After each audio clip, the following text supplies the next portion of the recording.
Chapter 6. Terry slammed the snooze button on his alarm clock and finally dragged himself out of bed. His head throbbed from the whiskey he drank the night before, and his eyes struggled to focus in the bright morning light. Feeling the consequences of his rowdy night, he stumbled to the bathroom, swirled some mouthwash, and jumped in the shower, hoping to wash away the remnants of his intoxicated state. After sifting through piles of clothes scattered around his room to find a clean shirt, he settled on one that barely smelled of cigarette smoke, with only one noticeable stain. As he hastily tried to put it on, he realized he had it on backward and corrected it. While he was inadvertently trying to push his head through the armhole, a loud bang on the door startled him. Terry, get up. You said you'd meet me at the diner 45 minutes ago. A familiar voice shouted from the other side. Terry groaned as he managed to put on his shirt, unlock the deadbolt, and open the front door to his trailer. Owen, his co-pilot, stood with a heavy sigh and arms crossed. You said you'd meet me at the diner 45 minutes ago. Terry smiled as he replied. I know, but did you bring me breakfast? Unfazed, Owen handed him a to-go box filled with elk sausage, pancakes, and a thermos full of coffee. One of these days, I'm going to catch on to you, and then who will bring you breakfast? Owen grumbled and pushed past him toward the bathroom. Terry cleared a pile of bills and other junk off the table to make room for his to-go box. He grabbed a black and red flannel and took a quick sniff before slipping it over his shirt. Sitting down and taking a sip from his thermos, he called out to Owen across the trailer. How many do we have today? Owen's voice echoed through the bathroom door. Just 3. One of Brian's guides, who I guess is scared of winter, so she's bailing early. One of his guests, and that one guy in a suit who met with the mayor yesterday. Owen emerged from the bathroom, looking refreshed and ready to go. It's a 4-hour flight back to Seattle and another 4 back.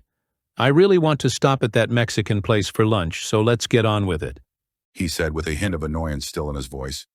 Let me eat my breakfast first, Owen. It's barely hot as it is. Can you imagine what it would be like if I waited until we got to the plane?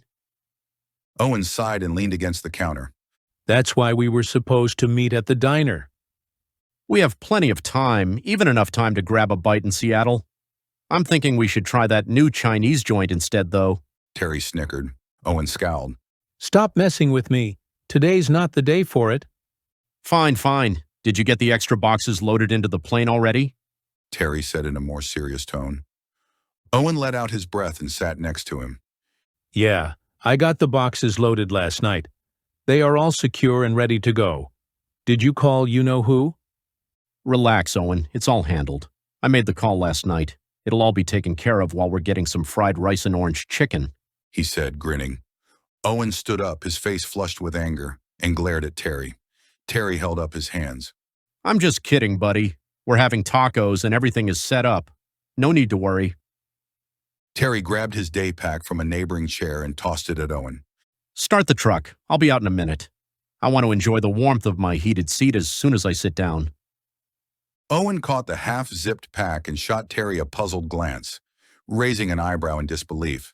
An assortment of jerky, nuts, and an emergency kit tumbled to the floor before Owen could zip up the bag and nonchalantly kick the items below the table. Heated seats? When did you add those to your junker?